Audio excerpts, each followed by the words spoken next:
बच्चों को दुआएं, बड़ों को सलाम। फिजा है मेरा नाम। आप देख रहे हैं मॉर्निंग विद फिजा 24 न्यूज़ पर। कैसे हैं, कैसी तबीयत है? आई होप आप सब खैरियत से होंगे। नाज़रीन, हमारी कोशिश होती है रोज़ सुबह हम आपके लिए कोई ऐसा जो है ना कंटेंट से भरपूर शो लेकर आएँ जिससे आपकी बहुत ज़्यादा हेल्प आउट हो सके, रहनुमाई हो सके, आपको गाइडलाइन मिल सके।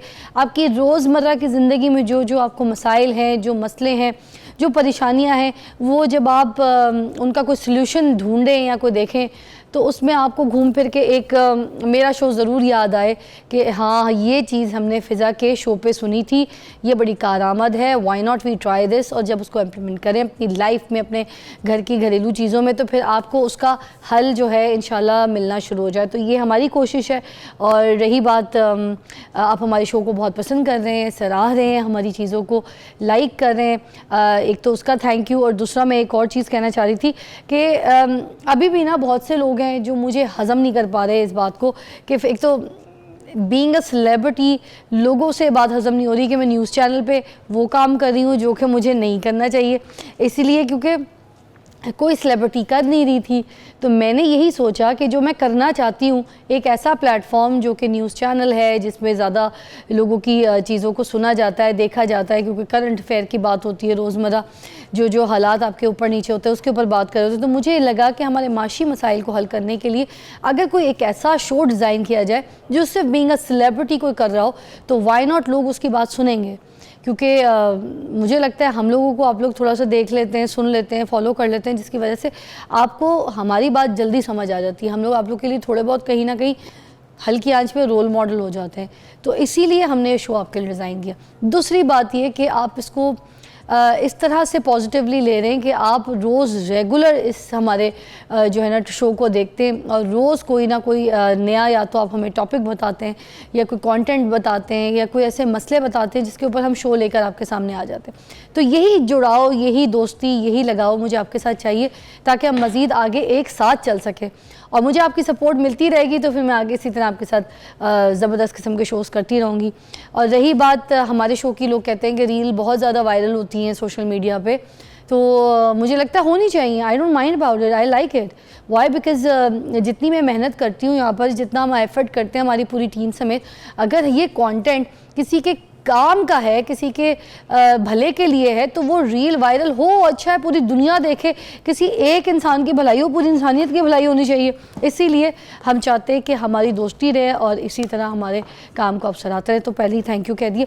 अभी अब चलते हैं हमारे फर्स्ट सेगमेंट की तरफ, जिसमें आज हमने रखा है मेरी बहनों भाइयों वेट लॉस के ऊपर। हमने यहाँ पर ज़बरदस्त हमारे मेहमान बुलाए हैं जो कि सबके फेवरेट हैं, सिर्फ मेरे नहीं। हकीम जो है अताउर रहमान साहब हमारे साथ होंगे आज और वो आपको बताएंगे बड़े सारे नुस्खे वेट लॉस के ऊपर। आपको पता है मेरी सबसे ज़्यादा रिसर्च इसी के ऊपर है और मैं इसके ऊपर बहुत ज़्यादा काम करती हूँ, क्योंकि जब फ़राल पैदा हुई थी तो 3 महीने 2.5 महीने की थी, तो मैंने बिल्कुल साइज़ ज़ीरो कर लिया था। इतनी मैं दुबली हो गई थी कि जितनी तो मैंने जब शोबिज़ इंडस्ट्री ज्वाइन की थी मैं उस वक्त इतनी दुबली नहीं थी। तो अभी हम बात करेंगे वेट लॉस पे, क्योंकि सेहत हज़ार नेमत है और मोटापा कोई सेहत नहीं है। ठीक है, कोई काला पीला नीला मोटा जैसा भी है, दुबला पतला सूखा, आई डोंट माइंड। सबकी अपनी पर्सनैलिटी अल्लाह ताला ने हमें बनाया है, हमने वैसे ही अपने आप को कैरी करना है। मगर अगर मोटापा हमारी जिस्म में किसी ऑपरेशन के बग़ैर, किसी बीमारी के बग़ैर और किसी और वजूहात के बग़ैर अगर हमें चढ़े जा रहा है और हम खाए जा रहे हैं और हमारी रूटीन डाइट हम उस चीज़ों का ख्याल नहीं करें, तो हमारे जिस्म के बाकी ऑर्गन्स जो है ना उनको वो ख़राब कर देगा। चर्बी कोई अच्छी चीज़ नहीं होती जिस्म में, चर्बी जिस तरीके से निकाल दी जाए वो बेहतर है।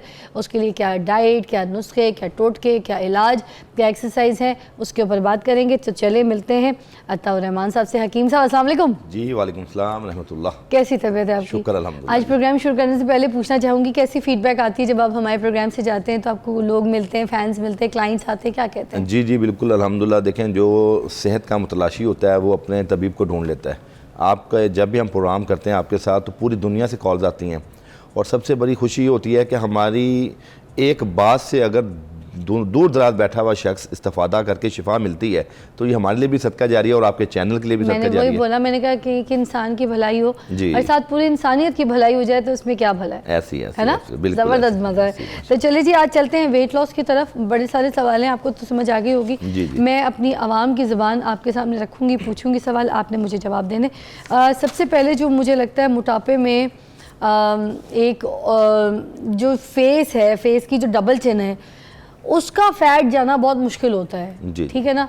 आप पूरे ऊपर से नीचे साइज 0 हो जाएंगे, मगर डबल चिन का जो फैट है वो बड़ी मुश्किलों से जाता है, और अगर इनहेरिटेड है तो फिर और भी बहुत बुरा लगता है। इसका कोई ऐसा टोटका, कोई ऐसा नुस्खा, कोई तरीका बता दें कि डबल चिन से जान चले जाए लोगों की। जी बिल्कुल जी, बिस्मिल्लाहिर्रहमानिर्रहीम।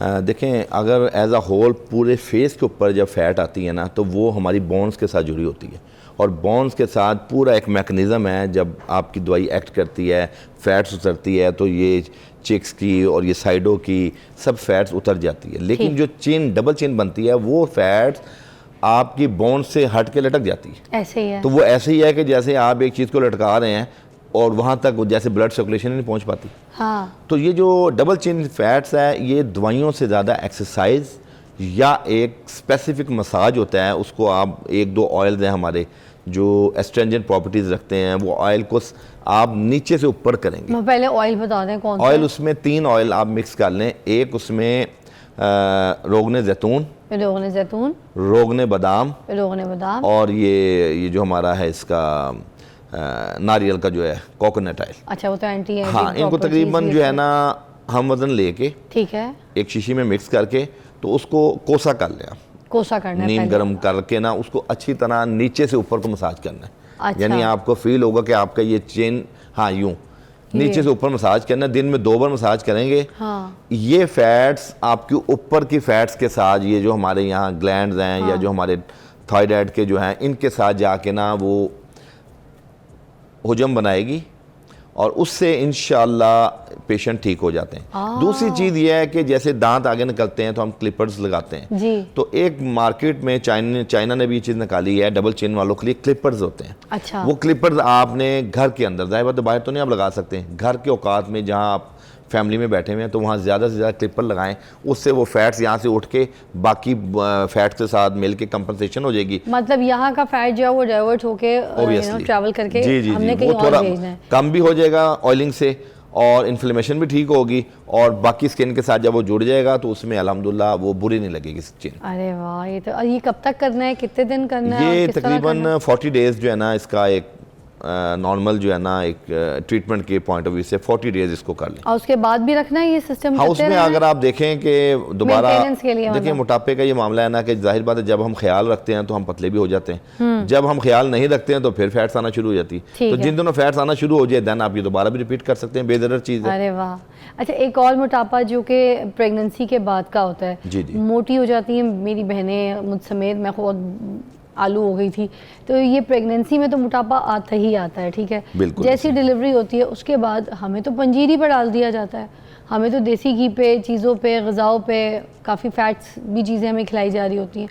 अब इसमें हमने क्या करना है? ऐसी कौन सी टिप है, कौन सा टोटका है कि हम जो है अपना वेट, वो जो सूजन है पहले तो वो आफ्टर बच्चे की पैदाइश के बाद की जो बॉडी स्वेलिंग है वो भी उतर जाए, और हमारा जो फैट हम पे चढ़ रहा है वो भी बुरी तरीके से ना चढ़े? प्लीज़ बताइएगा। जी बिल्कुल जी।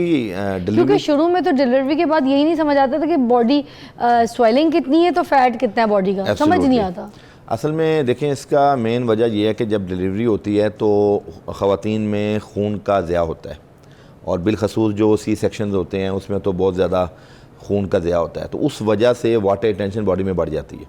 अब इसका मैकेनिज़्म ये है कि जब, और इसके साथ जब हम बहुत सी मेडिसिन खाते हैं तो उससे हमारी बॉडी में एक हार्ट फ्लैशेस वाली कैफियत बढ़ जाती है, घबराहट बढ़ जाती है, गर्मी लगती है।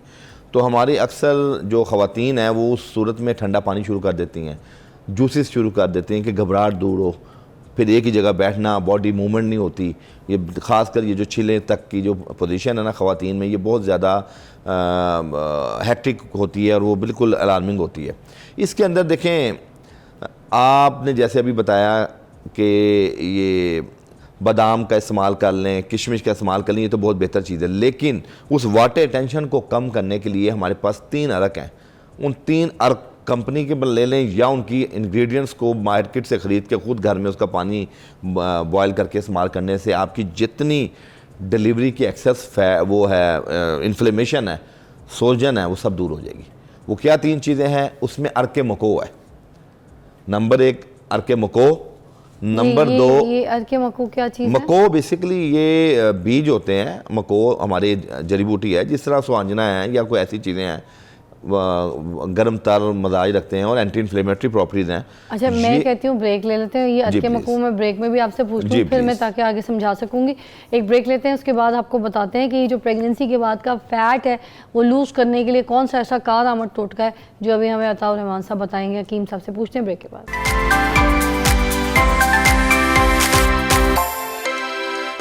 अरे वाह भाई, ये तो बड़ी काम की चीज़ बताने लगे। मैंने अभी ब्रेक में पूछा है, बड़ी काम की चीज़ है। सुने जी, प्रेगनेंसी के बाद जो फ़ैट है, जो कि समझ नहीं आता कि स्वेलिंग है या आपका बॉडी फैट है और कितना है, ये भी नहीं हमें समझ आता, तो ये चीज़ जो है उसके लिए आपको ये इस्तेमाल करना है। जी बताइएगा। जी देखें जी, अगर तो 3 हमारे अर्क ऐसे हैं जो फौरी तौर पे डिलीवरी के बाद ख़वातीन को शुरू कर देने चाहिए, और उसमें मौसम का भी कोई ख्याल ना रखें, गर्मी है सर्दी है, और आप देखेंगे कि जितनी फैट्स लटकी हुई है लोअर एब्डोमेन की, वो फौरी तौर पे सूजन जो है वो उतरेगी। और सबसे बड़ी बात यह है कि ये जो इंग्रेडिएंट्स हैं ये इन्फेक्शन को भी क्योर करते हैं। अच्छा। कि डिलीवरी के दरमियान जो आपका ऑपरेशन होता है उसमें पस पड़ने का खदशात को भी ये दूर करते हैं। अरे वाह। वो कौन से 3 अर्क हैं? एक है अर्के मको दाना जिसको हम कहते हैं, ठीक है। दूसरा है अर्के अजवाइन, ये सारी किचन रेसिपी चीजें, ठीक है। और मगर आपने इसका अर्क जी जी अर्क कहाँ से मिलेगा हमें? अर्क तो कंपनी से, हर कंपनी बना रही है। अच्छा ठीक है। और इसी तरह तीसरी चीज है अर्के सौंफ, बादियान जिसको हम कहते हैं। अरे वाह, वो तो अवेलेबल है। हाँ, ये अगर तो बासानी, ये कुछ लोग जाहिर बात है कि तरद्दुद में नहीं पड़ना चाहते, तो ये किसी भी शॉप से जाके 3 अर्क लें, तीनों को मिक्स कर लें। हम वजन वहाँ पर एक साइज की बोतलें लेके उनको एक बर्तन में निकाल लें, दोबारा उन 3 बोतलों में डाल लें, तो वो यकमोश हो जाएंगे। उसमें फिर वो आधा कप सुबह और आधा कप शाम को बीडी डोज में बिफोर मील लेंगे, खाने से कबल। किसमें? आधा कप सुबह और आधा कप शाम खाने से कबल। अच्छा। तो वो आप यकीन कीजिए कि, और ज़्यादा अगर ओबेसिटी फील करते हैं तो 3 टाइम भी ये ले सकते हैं। अच्छा। इसमें 2 चीज़ें, अगर आप ये अर्क नहीं आपको मिलते तो आप किसी पंसार की दुकान से जाके ना ये 3 चीज़ें और इसके साथ 2 एडिशनल चीज़ें मैं आपको बताता हूँ। मको के बीज ले लें, मको दाना, सौंफ ले लें वहाँ से, और अजवाइन ले लें, और बाकी जो 2 चीज़ें हैं ना वो अगर ऐड कर देंगे, एक दवा हमारी वो होती है हर्बल इंग्रेडिएंट्स है बाऊ बड़ंग के नाम से, काली मिर्च की तरह। काली मिर्च के ऊपर लाइंस होती है ना, दरारें, वो प्लेन होता है और काली मिर्च की तरह होता है सेम, बाऊ बड़ंग। और 5वीं चीज़ उसके अंदर बिल्कुल थोड़ा सा ना सुंड, सूखा अदरक जिसको हम कहते हैं, जंजबील भी कहते हैं, वो जंजबील का पाउडर जो है ना इस्तेमाल कर लिए। 5 चीज़ों को बॉयल करके इसका पानी पीने से भी बहुत जल्दी आपकी जो है ना फैट्स, इन्फ्लेमेशन और मोटापा भी से कम होता है। वाह, हिचकी आ रही है मुझे, सॉरी। अच्छा, ये जो पेट और हाथों की लटकी हुई स्किन होती है ना, जैसे मेरी तो स्किन बिल्कुल टाइट है, शुक्र अल्हम्दुलिल्लाह। तो कुछ लोगों की जो स्किन है ना, ये ऐसे, जो स्किन ही हाथ नहीं आ रही, ये ऐसे यूँ लटकी हुई होती है, ठीक है ना। उसके लिए लूज स्किन के लिए, पेट के इर्द गिर्द भी इस तरह की लूजिंग स्किन है, उसके लिए क्या करना है? देखें, लूज स्किन बड़ी परेशानी वाली बात है जी। हाँ, बेचारी बहनें साड़ी के ब्लाउज नहीं पहन सकती, या कोई भाई है तो वो हाफ स्लीव शर्ट नहीं पहन सकते। जी। असल में ये जो स्किन लटक जाती है ना, ये मेडिसिन से बहुत कम जाती है। मेडिसिन जो स्किन आपकी फैट्स के साथ, जो आपके मसल्स जो हैं आपकी बोन्स के साथ जुड़े होते हैं ना, उनमें हमारी दवाइयाँ ज़्यादा इफेक्टिव होती हैं। ये जो स्किन लटक जाती है ना, इसका एक्सरसाइज के साथ ताल्लुक है, और अमूमन उन लोगों को ज़्यादा इशू होता है जिनकी लाइफस्टाइल सेडेंटरी है, खाना खाया पिया वहीं बैठ गए।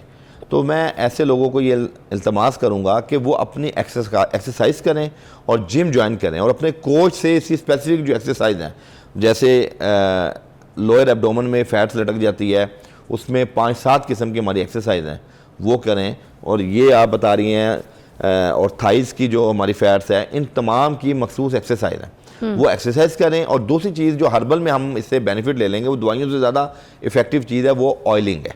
अच्छा। मिसाल के तौर पे आप, कुछ ऐसे पेशेंट हमारे पास आते हैं जिनके कद के इश्यूज़ हैं, हम उन्हें कहते हैं जैतून का तेल आप अपने ये दोनों साइडों पे लगा के बॉडी को वार्म अप करें। अल्लाह ने कुछ ऐसा निज़ाम बनाया हुआ है, कुछ ये दोनों पॉइंट्स पे, ये हिप्स के थाइस की जगह जी, ये बिल्कुल ये साइडों पे, ये हमारे दोनों पॉइंट्स की साइडों में, अच्छा, जहाँ हमारी जेबें होती हैं सूट्स की, इन जगह पे जैतून का तेल आप 5-7 मिनट मसाज कर लें, उसके बाद कोई भी गेम कर लें आप, चाहे बैडमिंटन खेल लें, चाहे आप रनिंग कर वॉक कर लें, रनिंग कर लें, चाहे आप अपना बॉडी को वार्म अप करना मकसद है। उससे क्या होता है? उससे आपकी एक्सरसाइज और प्लस ऑयलिंग 100% आपको रिजल्ट मिल जाते हैं। इसी तरह ये फैट्स के ऊपर भी वो जो मैंने आपको पहले भी 3 तेल बताए थे, उसमें आप सिर्फ जैतून का तेल 10-15 मिनट मसाज कर लें और उसके बाद जो भी आपका कोच एक्सरसाइज बताता है वो एक्सरसाइज करें, तो आप इमेजिन करें 15-20 दिन में ये जो लटकी हुई स्किन है ना, ये भी खत्म हो जाएगी। अरे वाह, इंशाल्लाह। अच्छा साथ साथ आप कोई फेस का भी बता दें। फेस टाइटनिंग के लिए तो दुनिया पागल है सारी। मुझे पानी पिलाएगा, मुझे बेटा दे दो, मुझे हिचकी आ रही है। फेस टाइटनिंग के लिए भी बता दीजिएगा, क्योंकि फेस लिफ्ट हर इंसान को चाहिए। आफ्टर 30s तो सबको हिचकी जल्दी आफ्टर 30s तो सबको प्रॉब्लम शुरू हो जाती है। जी। तो अब इसके लिए क्या किया जा सकता है कि फेस टाइट हो, बिल्कुल खिंची हुई स्किन हो, for that what we can? देखें, फेस टाइटनिंग के लिए हमारी हर्बल के अंदर मुख्तलिफ चीज़ें हैं। मेन चीज़ों में आप देखें विटामिन सी और विटामिन ई की कमी से भी टाइटनेस में फ़र्क आता है।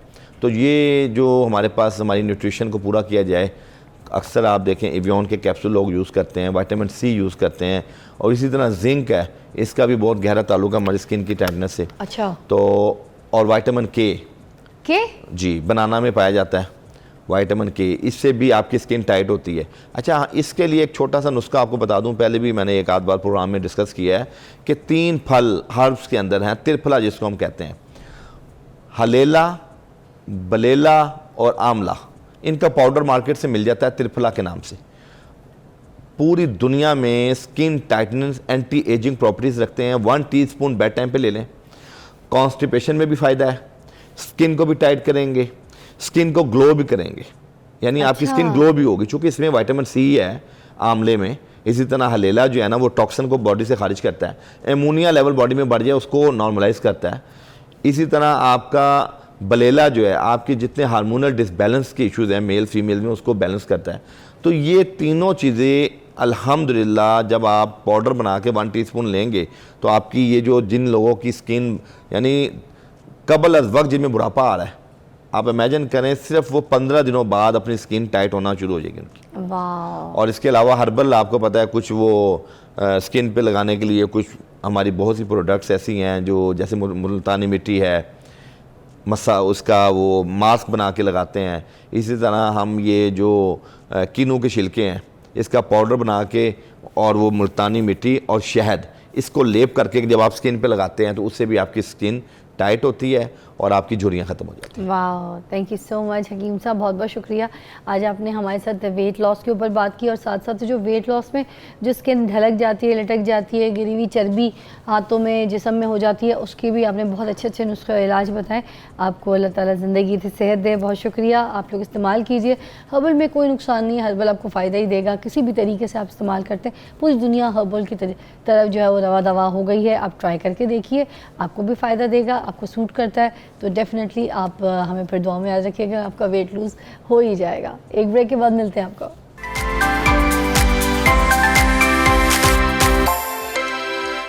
Welcome back, you watching morning with Fiza. नाज़रीन, अब हम बात करेंगे यहाँ पर कि जो लोग मुल्क से बाहर जाना चाहते हैं, स्पेशली यूरोप और यूके, और जाके वहाँ पे काम करना चाहते हैं, इमिग्रेशन हासिल करना चाहते हैं, तो वो किस तरह से कर सकते हैं, उसके क्या क्राइटेरिया हैं, क्या तौर तरीके हैं। तो ख़ास जितने लोग जाना चाहते हैं, इंटरेस्टेड हैं, तो आज मेरा ये एपिसोड, ये शो ज़रूर देखें, ये आपके लिए है। और उसके लिए हमने यहाँ पर बड़े सही बंदे जो हैं, मैं कहूँगी उनको मुंतखब किया, उनको मदऊ किया। यहाँ पर राना इनामुल्लाह साहब हैं हमारे पास यहाँ पे, और वो हमें आज ये बताएंगे स्पेशली कि ये किस तरीके से वीज़ा हासिल कर सकते हैं, किस तरीके से मुल्क से बाहर जा सकते हैं। ये हैं सीनियर जो हैं, आप कह सकते हैं कि वीज़ा कंसल्टेंट, जो कि हमें सही गाइड करेंगे। अस्सलाम वालेकुम जी। वालेकुम अस्सलाम। कैसी तबीयत है जी? आप कैसी हैं जी? आप मुझे बताइएगा कि पाकिस्तानी शहरी जो हैं वो किन तरीक़ों से यूरोप जा सकते हैं, क्या आसान तरीका है उनके लिए? नंबर 1 तो ये है कि यूरोप के वर्क परमिट्स भी होते हैं मुख्तलिफ। अब यूरोप में कोई 30 से 35 कंट्रीज़ हैं, हर कंट्री ने अपनी इमिग्रेशन पॉलिसी रखी हुई है। जो सबसे ज़्यादा लोग यूरोप में जाते हैं वो विज़िट वीज़ा पे जा रहे हैं, उसके बाद बिज़नेस इमिग्रेशन पे जा रहे हैं, आप देखेंगी कि पुर्तगाल जो है बिज़नेस इमिग्रेशन को लेके चल रहा है, उनके मुख्तलिफ स्किल्ड वीज़ाज़ भी हैं, और इवन के जो ओल्ड एज लोग हैं उनके लिए भी उन्होंने वीज़ाज़ रखे हुए हैं। और थर्डली उनका जो ये हमारे फ्रीलांसर लोग होते हैं, लाइक अगर किसी को मुख्तलिफ़ कंट्री से रेमिटेंस आ रहे हैं पाकिस्तान में, तो वो लोग भी यूरोप का वीज़ा ले सकते हैं। मतलब मिनिमम अगर 3000 जो यूरो है अगर वो अर्न कर रहा है रेमिटेंस की मद में, तो उनको भी यूरोप का वीज़ा मिल सकता है। वाह, हम किन ममालिक में इमिग्रेशन के लिए अप्लाई कर सकते हैं, ये भी बता दीजिएगा ज़रा। हम यूके भी इमिग्रेशन अप्लाई कर सकते हैं, यूरोप में भी इमिग्रेशन अप्लाई कर सकते हैं। अब यूके में जो इमिग्रेशन का मोस्टली लोग वे अपनाते हैं, जो यंग जनरेशन है वो स्टूडेंट वीज़ा पे जाती है यूके, वो अपनी स्टडी कंप्लीट करती है 4 इयर्स बैचलर के बाद या मास्टर के बाद उनको 2 साल का पोस्ट स्टडी वर्क मिलता है। अब वो जो 2 साल का पोस्ट स्टडी वर्क है वो कोशिश करते हैं कि इसको लॉन्ग उसी एम्प्लॉयर के साथ लंबे अरसे के लिए वो कमिटमेंट कर लें। लाइक अगर वो उस विज़िट 2 साल के वर्क परमिट को परमानेंट वर्क परमिट में कन्वर्ट करवा लेते हैं, तो आफ्टर 5 इयर्स उनको यूके का पीआर कार्ड या इंडेफिनिट स्टे मिल जाता है। और अगर 5 साल के बाद इंडेफिनिट स्टे मिल गया तो अगले साल उनको यूके का पासपोर्ट मिल जाता है। Very nice. और ये जो पेपर वर्क होता है वो सब क्या होता है, आइल्स का क्या चक्कर है, ये सारी चीज़ें भी बता दें। देखें, अगर आप यूके स्टूडेंट वीज़ा पे हैं और बाद में आप उसको इमिग्रेशन में कन्वर्ट करवाना चाह रहे हैं, तो इसमें आइल्स का टेस्ट तो बहुत नॉर्मल है। यूके के अंदर रह के आप इजीली 5 से 6 बैंड आइल्स करें और यूके की शहरियत हासिल कर सकते हैं। तो उसमें पेपर है कोई? जी, पेपर देना पड़ता है। आइल्स है, पीटी है, इस तरह के मुख्तलिफ, ऑक्सफोर्ड का टेस्ट है, मुख्तलिफ टेस्ट हैं जो यूके के अंदर रह के ही आप वो पास कर सकते हैं। कितनी देर का टेस्ट होता है ये तो हार्डली 3 घंटे का टेस्ट होता है। 3 घंटे का टेस्ट होता है? जी, आप तैयारी जो है उसकी 1 हफ़्ता पहले कर लें, 6 महीने पहले कर लें, महीना पहले कर लें, ये तो आप पे डिपेंड करता है। उसमें पॉइंट सिस्टम क्या होता है, कितने पॉइंट्स चाहिए होते हैं? देखिए, यूके का तो कोई पॉइंट सिस्टम नहीं है, ये तो वर्क परमिट की बेस पे आप इमिग्रेशन ले सकते हैं। पहले कभी आज से 10, 15, 12 साल पहले यूके की स्किल्ड इमिग्रेशन होती थी, जब इनके कोई 75 पॉइंट्स होते थे। अच्छा। आप डायरेक्टली पाकिस्तान से ही स्किल्ड इमिग्रेशन ले सकते थे। अब इनका ऐसा क्राइटेरिया नहीं है। अब या तो आप वहाँ पे बिज़नेस करें, बिज़नेस में आप किसी के साथ वहाँ पार्टनरशिप कर सकते हैं, कंपनी ओपन कर सकते हैं, और उसके बाद आपको 3 साल का बिज़नेस वीज़ा मिलेगा। 3 साल के बाद फिर 2 साल की मज़ीद एक्सटेंशन होगी, और अच्छा। 5वें साल इंडेफिनिट स्टे लाइक यूके की पीआर। तो अभी जैसे यूरोप उधर से हट गया है यूके से, आपको पता है पहले तो बहुत ज़्यादा लोग प्रेफर करते थे, ब्रेक्जिट हो गई जी, पहले जाने के लिए बहुत ज़्यादा प्रेफर करते थे, मगर इसके बाद अब बहुत कम लोग हैं इंटरेस्ट होते हैं। मतलब उनको लगता है कि हर चीज़ महंगी भी बहुत ज़्यादा हो गई है, मगर उनको इस हिसाब से जो अमेरिका है वो बड़ा सस्ता लगता है। If you compare the UK and America, तो अमेरिका उनको बहुत चीपर लगता है, सबको लगता है। तो मुझे ये बताइए, और स्टेट्स भी वहाँ पे ज़्यादा है, अपॉर्चुनिटीज़ भी फिर ज़्यादा होंगी अमेरिका में, मगर फिर भी अगर अब यूके के लिए जाना है तो यही क्राइटेरिया सेम है या सब कुछ थोड़ा सा सिनेरियो चेंज कर दिया गया या कुछ? क्योंकि लोग ये कहते हैं कि यूके में डॉक्यूमेंटेशन बहुत है, इज़ दैट ट्रू? नहीं, देखिए, जो मैंने आपको पहले बताया कि अगर तो आप स्टूडेंट वीज़ा के रूट से जा रहे हैं फिर तो थ्रू प्रॉपर चैनल है। हार्डली आपको किसी एम्प्लॉयर के साथ अपना एग्रीमेंट करना है। ठीक। वो एम्प्लॉयर आपके PSW को, पोस्ट स्टडी वर्क को, वर्क परमिट पे कन्वर्ट कर देगा। ठीक है। अब वो वर्क परमिट पे आपने अपना टाइम गुजारना है, वहाँ टैक्स पे करना है, वहाँ रहना है, और उसके बाद वो इमिग्रेशन में खुद ब खुद कन्वर्ट हो जाएगा। पेपर वर्क उस सूरत में है कि अगर हमने पाकिस्तान से डायरेक्टली बिज़नेस इमिग्रेशन अप्लाई करनी है, उसके लिए हमें वहाँ बिज़नेस प्लान चाहिए, हमें किसी यूके नेशनल के साथ पार्टनरशिप करनी है, देन हमें पाकिस्तान में भी आइल्स का एग्ज़ाम देना है और इंटरव्यू भी देना है। ओह, ठीक अच्छा है। मुझे एक और चीज़ बताइएगा। मोस्टली देखा जाता है कि लोग यहाँ से जाते हैं और विजिट वीज़े पे जाते हैं, फिर जब मुल्क से बाहर जाते हैं, यूके जाते हैं, तो वहाँ जाके छुप जाते हैं, फिर बहुत से लोग पकड़े भी जाते हैं। जब पकड़े जाते हैं तो उनका क्या हाल होता है, क्या सज़ा क्या है, क्या क्राइटेरिया होता है, उनको जी। रिपोर्ट कर दिया जाता है या जी। फिर उनको वहाँ पे कोई सज़ा मिलती है या कोई फ़ाइन होता है? What is the criteria? देखिए यही वजह है ना कि पाकिस्तान, परसों भी मैं एक टीवी शो में बैठा था, वो यही क्वेश्चन कर रहे थे कि पाकिस्तानियों के लिए day by day visit visa कम क्यों होते जा रहे हैं। उसकी मेन वजह यही है जो आपने क्वेश्चन किया कि हम लोग जाते हैं विज़िट पे, 6 माह का विज़िट है, साल का विज़िट है, हम वो टाइम पूरा करके वापस नहीं आते। बहुत सारे लोग वापस आ भी जाते हैं जो यहाँ पे सेटल्ड हैं। जो नहीं आते वो फिर चोरी छुपे जॉब करते हैं, मुख्तलिफ जॉब्स करते हैं, मुख्तलिफ जगहों पे, मतलब वो अपना वर्क कंटिन्यू कर देते हैं।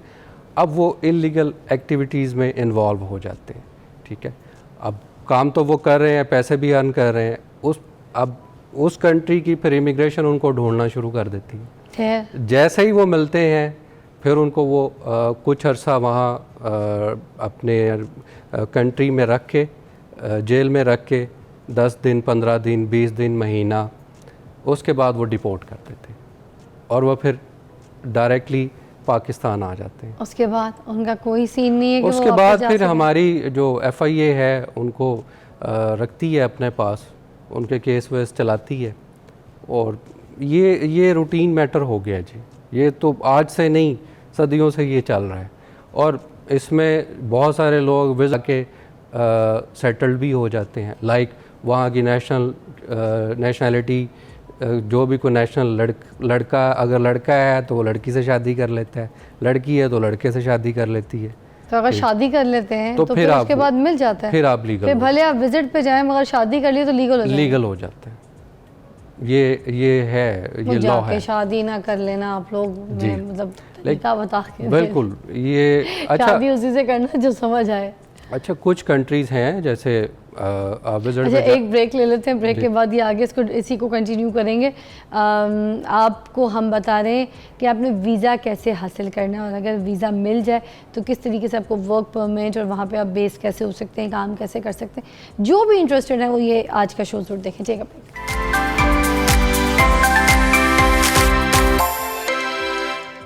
Welcome back. राना इनाम साहब हमारे साथ मौजूद हैं, वीज़ा कंसल्टेंट, और आज हमें बता रहे हैं कि हमने यूके और यूरोप का वीज़ा कैसे हासिल करना है और क्या क्राइटेरिया, क्या डॉक्यूमेंटेशंस होती हैं। अभी इन्होंने थोड़ी देर पहले हमें ब्रेक पे बताया कि अगर यहाँ से कोई बंदा जाता है विज़िट वीज़ा पे और उसके बाद किसी वहाँ पे किसी ब्रिटिश नेशनल से शादी कर लेता है तो फिर उसको ये चीज़ें ज़रूरत नहीं है कि वो वर्क परमिट, उसको वीज़ा मिले, ये मिले, क्योंकि जब शादी हो जाएगी तो उसका भी वर्क परमिट ईजीली वहाँ पे भी लॉटरी में खुल जाएगा। तो मगर ये करने वाली बात नहीं है कि आपकी मर्ज़ी है और ना कि वहाँ पे कोई ऐसे गोरियाँ बैठी हुई हैं या ब्रिटिश लड़कियाँ बैठी हुई हैं जो आपका इंतज़ार कर रही हैं, आ जाओ भाई हमने शादी करनी है। तो आप वो देख के जाएँ जो पूरे हों, तो अपने वीज़े डॉक्यूमेंटेशंस प्रॉपर करके जाएँ, तरीके से जाएँ ताकि आपको वहाँ से डिपोर्ट ना किया जाए, आपकी बेइज्जती ना हो, छुपके ना रहें, ऐसे तरीके ना हो। जिस तरीके से भी जाएँ प्रॉपर डॉक्यूमेंटेशन, प्रॉपर एक पेज के थ्रू जाएँ। ठीक है नहीं। अब मुझे ये बताइएगा कि फिर आप कुछ बात कर रहे थे इसी डॉक्यूमेंटेशन के ऊपर कि इसकी फ़ीस कितनी होती है जो वर्क परमिट के लिए जैसे जाते हैं। कोई बंदा बिल्कुल पहली मरतबा जा रहा है तो उसकी यूके की क्या फ़ीस होगी फॉर द वीज़ा? देखिए, अगर तो वो विजिट वीज़े पे जा रहा है तो उसकी मोस्टली 40-50,000 रुपीज़ ब्रिटिश एम्बेसी की फ़ी है। अच्छा। इसी तरह अगर वो उसमें भले स्टडीज़ वीज़े की भी वीज़े की स्टडी की फ़ीस अलग है, विजिट वीज़े की अलग है, वर्क परमिट की अलग है, अच्छा। इमिग्रेशन की अलग है। इन सालों की बता दें जी। इसकी तो आपने 40 बता दी। देखिए इसकी 40 से 50,000 है क्योंकि वो पाउंड फ्लक्चुएट होता है। ठीक है। इसी तरह जो वर्क परमिट है उसकी कोई 1 लाख के करीब है। अच्छा। ठीक है।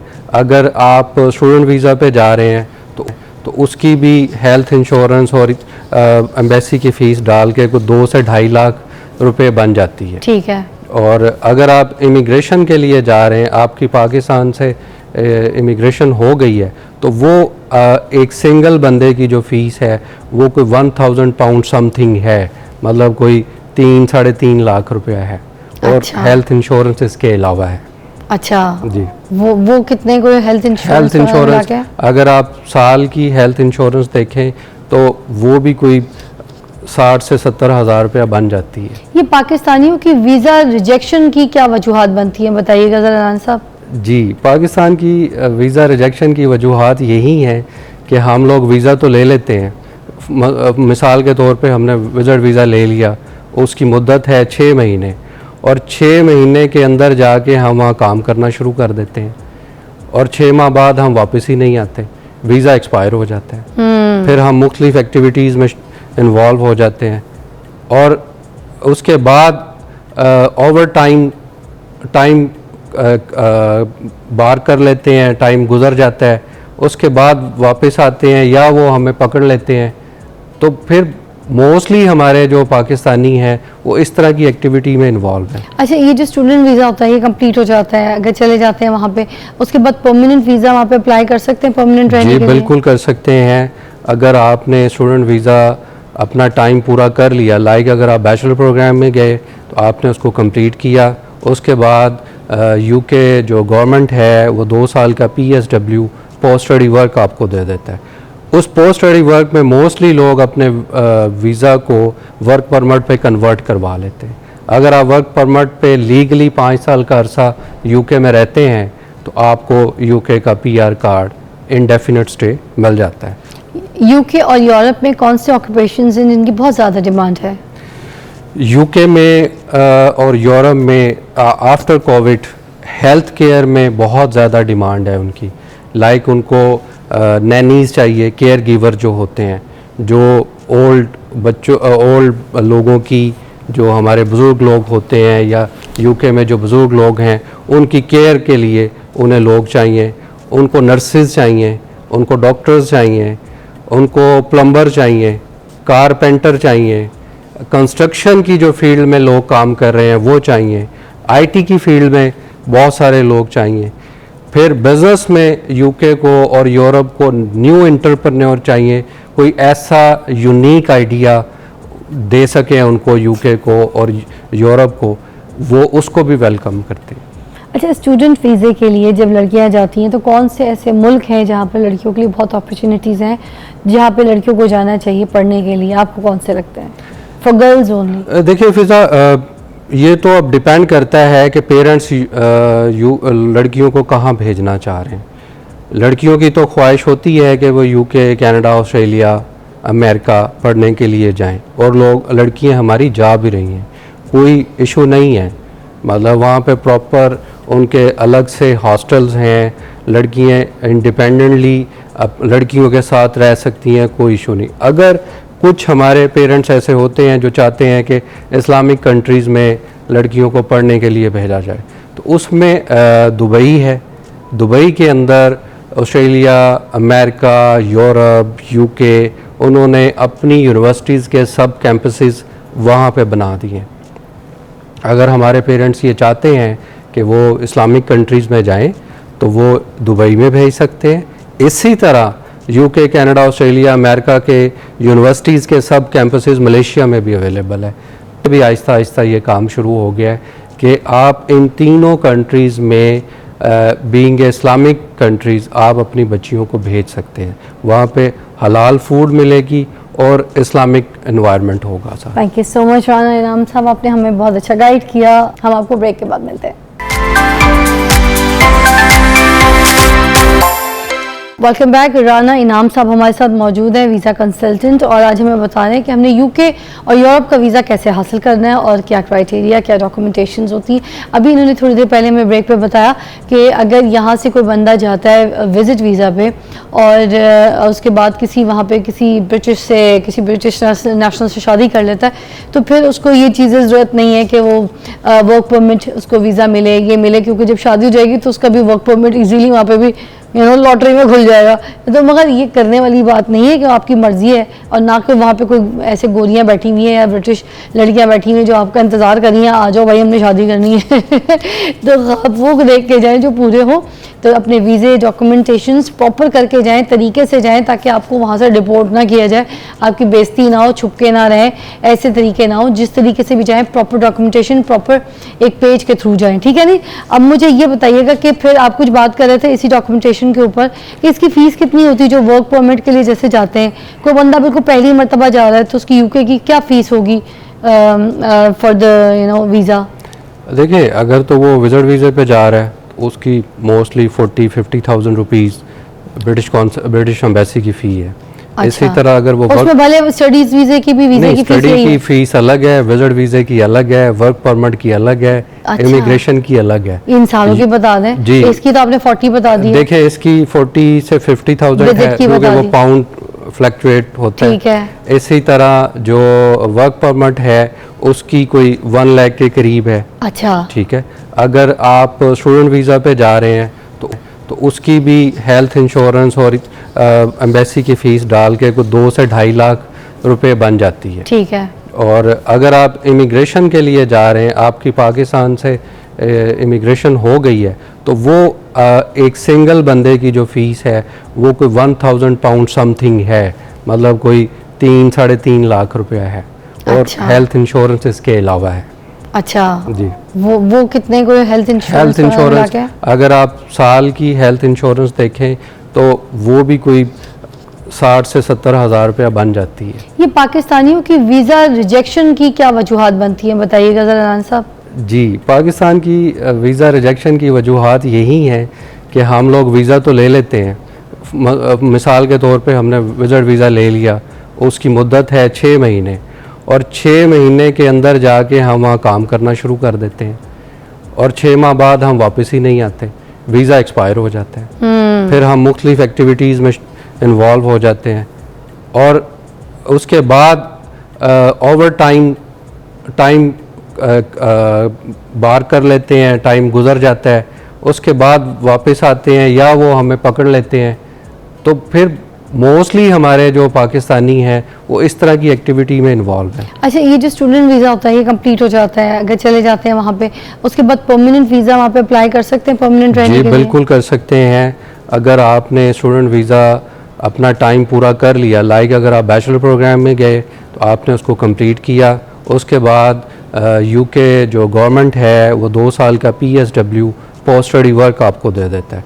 उस पोस्ट स्टडी वर्क में मोस्टली लोग अपने वीज़ा को वर्क परमिट पे कन्वर्ट करवा लेते हैं। अगर आप वर्क परमिट पे लीगली 5 साल का अरसा यूके में रहते हैं तो आपको यूके का PR कार्ड इंडेफिनिट स्टे मिल जाता है। यूके और यूरोप में कौन से ऑक्यूपेशंस हैं जिनकी बहुत ज़्यादा डिमांड है? यूके में और यूरोप में आफ्टर कोविड हेल्थ केयर में बहुत ज़्यादा डिमांड है उनकी। लाइक उनको नैनीज़ चाहिए, केयर गिवर जो होते हैं, जो ओल्ड लोगों की, जो हमारे बुज़ुर्ग लोग होते हैं या यूके में जो बुज़ुर्ग लोग हैं उनकी केयर के लिए उन्हें लोग चाहिए, उनको नर्सेज चाहिए, उनको डॉक्टर्स चाहिए, उनको प्लम्बर चाहिए, कारपेंटर चाहिए, कंस्ट्रक्शन की जो फील्ड में लोग काम कर रहे हैं वो चाहिए, IT की फील्ड में बहुत सारे लोग चाहिए।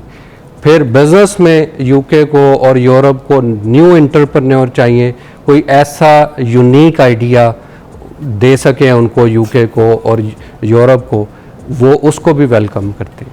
अच्छा, स्टूडेंट वीज़े के लिए जब लड़कियां जाती हैं तो कौन से ऐसे मुल्क हैं जहाँ पर लड़कियों के लिए बहुत अपॉर्चुनिटीज़ हैं, जहाँ पे लड़कियों को जाना चाहिए पढ़ने के लिए? आपको कौन से लगते हैं फॉर गर्ल्स ओनली? देखिए फिज़ा, ये तो अब डिपेंड करता है कि पेरेंट्स लड़कियों को कहाँ भेजना चाह रहे हैं। लड़कियों की तो ख्वाहिश होती है कि वो यूके, कनाडा, ऑस्ट्रेलिया, अमेरिका पढ़ने के लिए जाएं, और लड़कियां हमारी जा भी रही हैं, कोई इशू नहीं है। मतलब वहाँ पे प्रॉपर उनके अलग से हॉस्टल्स हैं, लड़कियां इंडिपेंडेंटली लड़कियों के साथ रह सकती हैं, कोई इशू नहीं। अगर कुछ हमारे पेरेंट्स ऐसे होते हैं जो चाहते हैं कि इस्लामिक कंट्रीज़ में लड़कियों को पढ़ने के लिए भेजा जाए, तो उसमें दुबई है। दुबई के अंदर ऑस्ट्रेलिया, अमेरिका, यूरोप, यूके, उन्होंने अपनी यूनिवर्सिटीज़ के सब कैंपसेस वहाँ पे बना दिए। अगर हमारे पेरेंट्स ये चाहते हैं कि वो इस्लामिक कंट्रीज़ में जाएं तो वो दुबई में भेज सकते हैं। इसी तरह यूके, कनाडा, ऑस्ट्रेलिया, अमेरिका के यूनिवर्सिटीज़ के सब कैंपसेस मलेशिया में भी अवेलेबल है।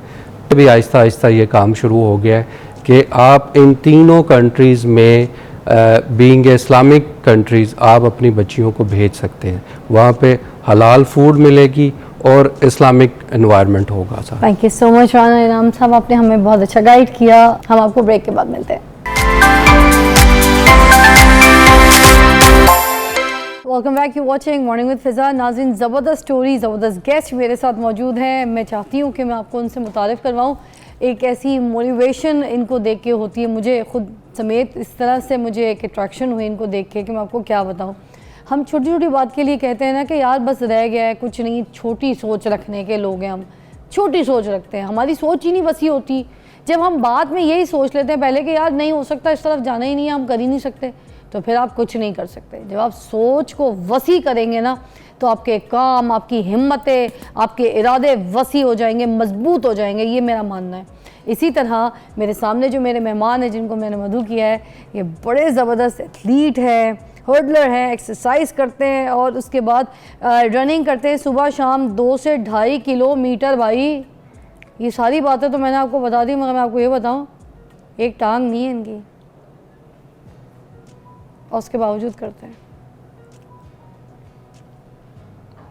अब समझ आई आपको कि मैं ये क्यों कह रही थी कि सोच को वसी करें। इन्होंने तो अपनी सोच को छोटा नहीं किया, क्या कुछ कर रहे हैं। मेरे साथ मौजूद हैं मोहम्मद नदीम साहब, और ये बता दूं कि शुक्र अल्लाह का करते हैं अपने से नीचे उन लोगों को देख के कि जिनके पास ये दोनों टांगे नहीं हैं, या दोनों हाथ नहीं हैं, या ऐसे कोई जिस्म के अज़ा नहीं है जो वो इस्तेमाल नहीं कर सकते, जिनसे वो काम नहीं ले सकते। असल में हम देखते हैं अपने से ऊपर वाले को, हम कभी भी अपने से नीचे वाले को देखें ना तो फिर अल्लाह का बहुत शुक्र अदा करें, और हम वही करें जो हमारा दिल करता है, हम वो सारे इरादे, सारे ख्वाब पूरे करें। मोहम्मद नदीम, अस्सलाम वालेकुम, कैसे भाई? वालेकुम अस्सलाम, आपकी अल्हम्दुलिल्लाह, आप सुनाएं? बिल्कुल ठीक ठाक। आप आए मेरे शो पे, मैं तो आपके लिए मैं आपको क्या बताऊं कितनी खुश हूँ, और आपकी स्टोरी मैं चाहती हूँ अपनी ज़बानी सबसे पहले आप ज़रा सुनाएं। कितने साल के थे जो इतने ख्वाब देखना, बुनना शुरू कर दिए? आपके जैसे अगर कोई और मेरे भाई हों या कोई और लोग हों, मैं या कोई बहनें भी हों, तो मुझे लगता है तो अपनी ज़िंदगी छोड़ देंगे, कहेंगे बस अब कुछ नहीं है, आगे क्या करना, बस ऐसे ही पढ़े, ऐसे ही खाएंगे, ऐसे ही जिएंगे, ऐसे ही चले जाएंगे। आपने इतनी हिम्मत कैसे पकड़ी, बताइए ना देखने वालों को, किस उम्र से पकड़ी? जी अभी मैं ना पहले अपने गांव में कबड्डी करता था। तो किस उम्र से? तकरीबन बचपन से ही स्टार्ट करती थी कबड्डी, तकरीबन 8-9 साल की उम्र में। अच्छा। तो बाद में मेरा एक्सीडेंट हो गया, जिसकी वजह से ना ये टांग मेरी काटनी पड़ी। कितने साल के थे जब एक्सीडेंट हुआ? तकरीबन 17 साल का था। तो उसके बाद टांग कटने के बाद एक्सीडेंट क्या हुआ था? एक्सीडेंट, बाइक स्लिप हो गई थी, शादी पे जा रहे थे और बारिश भी थी, कीचड़ होता ना गांव में, उस पर बाइक स्लिप हो गया। तो अल्लाह का लाख लाख शुक्र है, मैंने कभी टांग के बारे में नहीं सोचा कि यार मेरी टांग नहीं है। जब अल्हम्दुलिल्लाह एक टांग पे सब कुछ कर रहा हूँ तो फिर क्यों सोचूं। अल्लाह का जितना भी शुक्र अदा करे कम है। तो अल्हम्दुलिल्लाह अब मैं लाहौर पंजाब स्टेडियम में गेम करता हूँ, एथलीट हूँ, हाई जंप भी करता हूँ और हडल भी करता हूँ एक टांग से। अल्हम्दुलिल्लाह, अल्लाह का शुक्र है। और सुबह शाम तकरीबन 2-2.5 किलोमीटर सुबह रेस लगाता हूँ और 2-2.5 किलोमीटर शाम को भी रेस लगाता हूँ। एक मिनट, दोबारा वापस उसी जगह पे आते हैं। एक्सीडेंट हुआ, शादी पे जा रहे थे, कीचड़ होती है, वहाँ से स्लिप कर गया, टांग पूरी रगड़ गई थी। वो घुटने का इशू बन गया था। इशू ये बन गया था ना इशू, तो उधर चले गए बुरे वाला में, सरकारी हॉस्पिटल। अच्छा। उन्होंने केयर ही नहीं की टांग की, ज़्यादा इशू नहीं था। अच्छा। उन्होंने केयर नहीं की तो टांग पे प्लास्टर कर दिया, उसकी वजह से मेरी टांग काली होगी। काली? हाँ जी, बिल्कुल काली होगी। फिर इधर जना लेके आए, वो कह रहे काटनी पड़ेगी, तो फिर उधर ले गए गुरकी हॉस्पिटल, उधर से टांग कटवा दी। और तो जब आपको पता चला, आप 17 साल के थे, आपको ये पता चला कि आपकी टांग को काटना पड़ेगा, एक जवान लड़का 17 साल की उम्र में सही जो जवानी की तरफ है, और वो उसकी खूबसूरती, उसका सब कुछ, उसका चलना फिरना, उसकी जान, उसका सब कुछ, उसकी टांग, और बोला काटनी पड़ेगी, तो फिर आपकी फैमिली, आप सब कैसे माने, कैसे राज़ी हुए, दिल पे क्या पत्थर रखा, कैसे तकलीफ़, क्या सोच? अब्बू मेरे तो सहन ही नहीं कर रहे थे। अब्बू कह रहे नहीं मैंने अपनी बेटी की टांग नहीं कटवानी। हाँ। तो डॉक्टर रोज़ाना अब्बू के पास आते थे कि ऐसे बच्चे की टांग काटनी पड़ेगी, अगर 1-2 दिन और ना टांग काटी ना, डॉक्टरों ने टाइम दे दिया था, तो बच्चे की डेथ हो जाएगी। पॉइजन फैल रहा था। जी हाँ जी। तो फिर मेरे चाचू ने सहन किए। तो फिर टांग कटने के बाद लोगों के ताने भी सुने। घुटने से कटी थी टांग या थाइस या की? घुटने के ऊपर कटी थोड़ी सी। ये घुटने से ऊपर जी, कटी जी। थी। अच्छा, आए हाय। तो टांग कटने के बाद फिर लोगों के ताने भारी क्या? बात है। लोग टीचरें करते हैं कि यार ये देखें अब इसकी ये पहले कबड्डी करता था, अब इसकी टांग नहीं है, अब ये क्या कर सकता, अब तो कुछ भी नहीं कर सकता। गांव लोग- में जैसे माहौल होता हाँ है। जी, लोग टीचरें करते हैं ना, जाहिलों की तरह बकवास जाहिलों करना की। शुरू कर दी उन्होंने। तो मैं फिर एक दिन लड़के भी करते थे जो आपके दोस्त वगैरह थे? लड़के बस करते हैं। आपको पता लोग तो फिर बातें करते हैं। तो मैंने किसी की देखा जिंदगी का आधा हिस्सा उसके जिस्म का कट गया, उसके बाद ये इस तरह लोगों की के लिए एक बकवास। मजाक आता है ना, लोगों के लिए एक मजाक बन जाता है। तो एक दिन फिर मैं देख रहा था यूट्यूब में कि यूरोप के ममालिक में एक लड़का है ना, वो जो मैं हाई जंप करता हूँ, मेरे सामने वो वीडियो आई, मैंने देखा कि यार ये अगर हाई जंप कर सकता तो मैं क्यों नहीं कर सकता। एक ब्रेक के बाद बात करते हैं कि देखें किस तरह से क्या हादसा, क्या डिप्रेशन, क्या टेंशन। टांग कट गई मगर उसके बावजूद 17 साल का लड़का आगे अपने इरादे कैसे मजबूत करता है। हमारे साथ रहिएगा।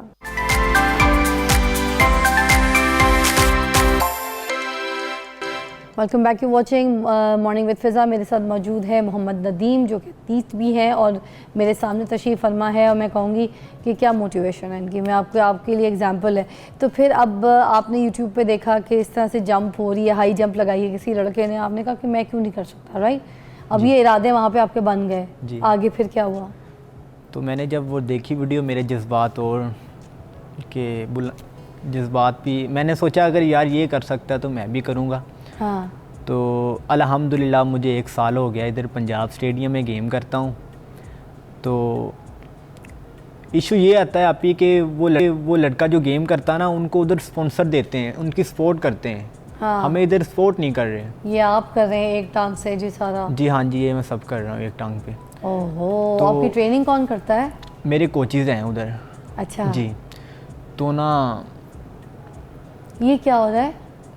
ये मैंने भाई को एक भेजी थी कि वो जो इंटरनेशनल प्लेयर है ना, पैरा ओलंपिक के, अगर वो देखे ना मसनूई टांग लगा के भाग रहा है, 100 मीटर कर रहा है। हाँ, हाँ। जी। मेरी ये जो है पाकिस्तान में बहुत बड़ी बड़ी कंपनी है, फेडरेशन को चाहिए, हुकूमत को चाहिए कि मुझे अगर ये टांग में मिल जाए ना, और मैं 100 मीटर भी करूं, 200 मीटर भी करूं, उसमें से भी गोल्ड मेडल लेके आऊँ। हाई जंप तो मैं कर रहा हूँ। तो कीजिए ना, ये प्लेटफॉर्म से बताइए, अपील कीजिए। मैं आपके साथ अपील करती हूँ। कहाँ से आपको ये टांग मिलेगी बताएं? ये जर्मनी से मिलेगी। जर्मनी से मैंने पता मिलेगी। किया है, हाँ जी। ठीक है। अगर मुझे ये टांग मिल जाए तो मैं 100-200 मीटर में भी इंशाल्लाह गोल्ड मेडल लेके आऊँगा। मैं गवर्नमेंट से अपील करती हूँ भाई के लिए कि अगर इनका इतना देखें पैशन है, इस तरह से मुल्क का नाम रोशन करना चाहते हैं, एथलीट हैं, काम कर रहे हैं, ठीक है, तो अगर आप इनको थोड़ी सी सपोर्ट करें। मतलब बात ये कि इंटरनेशनल तो लोगों को कितनी सपोर्ट की जाती है, और यहाँ पर हमारे पास किसी स्पोर्ट्स पर्सन को सपोर्ट ही नहीं, कोई ना हुकूमत कर रहे हैं, ना किसी स्पोर्ट्स के लेवल पे किया जा रहा है। तो आपसे रिक्वेस्ट है कि अगर इनको ये टांग मिल जाए तो अपना शौक़ पूरा कर सकते हैं, इंटरनेशनल लेवल पर ये परफॉर्म कर सकते हैं। He is a good performer, अच्छा प्ले कर रहे हैं, अच्छा प्लेयर है। तो आप भी कुछ कहना चाहते हो तो कह दीजिए। बस ये हुकूमत से अपील है और फेडरेशन को चाहिए, क्योंकि मैं गेम करता हूँ, मुझे सारे फेडरेशन वाले देखते हैं, लेकिन पूछता ही कोई नहीं। एक टांग पे लगा हूँ, पागलों की तरह कर रहा हूँ, सिर्फ अपने पाकिस्तान के लिए एक मिसाल बनना चाहता हूँ। जो लोग हैं ना, जिनका हाथ बाजू कट गया, वो कहते हैं कि हम कुछ नहीं कर सकते, मैं उनके लिए एक मिसाल बनना चाहता हूँ कि भाई आप सब कुछ कर सकते, आप क्यों नहीं कर सकते। बस अपने हिम्मत नहीं हारनी, सबसे पहले आपने हिम्मत हारनी। रनिंग कैसे करते हैं, मुझे ये बड़ा है। अल्हम्दुलिल्लाह कभी आप आ जाएं स्टेडियम, पंजाब स्टेडियम में आ जाएं, मुझे लाइव देख लें। शाम को भी करता हूँ, सुबह भी करता हूँ। जी अल्हम्दुलिल्लाह। प्रैक्टिस आपने की है ना? हिम्मत नहीं आ रही ना।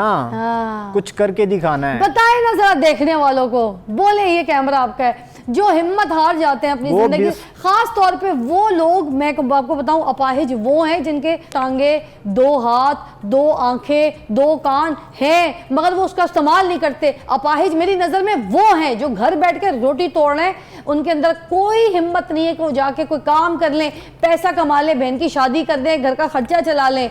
बैठे रहते हैं, रोटी तोड़ रहे होते हैं, सुबह 2-2 बजे सो के उठते हैं, अपने कमरों से बाहर निकलते हैं, रात भर दोस्तों में आवारागर्दियाँ करते हैं, घर आके माँ पे चीखते हैं, बदतमीज़ी करते हैं, माँ बाप के साथ कुछ सलूक नहीं करते। मैं उनको कहूँगी अपाहिज तो वो लोग हैं, दिमागी माजूर ये वो लोग हैं। उनको कहिए किसको कोई आप बताना चाहते हैं, कोई आप हौसला देना चाहते हैं लोगों को, हमारी यूथ के लिए कुछ पैगाम देना चाहते हैं तो प्लीज़ दें, ताकि मेरी जो यूथ है वो अपाहिज ना हो जाए मेरे भाई, प्लीज़। पैगाम यही है कि भाई ज़िंदगी में मुश्किलात तो आती हैं लेकिन आपने उनका सामना करना है। वाह, आपने हिम्मत हार के घर नहीं बैठ जाना कि यार मैं तो कुछ कर ही नहीं सकता हूँ। भाई कुछ करके दिखाना है, अगर कुछ करेंगे तो लोग आपकी कदर करेंगे, वरना लोग आपको तो पूछेंगे भी नहीं जब आप किसी काम के नहीं हो। कुछ करके दिखाना है, क्या बात है, जो नहीं हो सकता वही तो करना है ना। क्या बात है, शेर लगे भाई, शेर चीता। वो कहते हैं क्या ना थके हैं पाँव कभी और ना ही हिम्मत हारी है, मैंने देखे हैं कई दौर और आज भी सफ़र जारी है। वाह जी, इसी शेर के साथ प्रोग्राम को हम इख्तिताम पे लेकर जाएंगे और इसके आगे मेरे कहने के लिए कोई भी वर्ड्स नहीं है। बहुत बड़ी और बहुत गहरी बात इस शेर से ख़त्म की है। आपसे मुलाकात करती हूँ कल।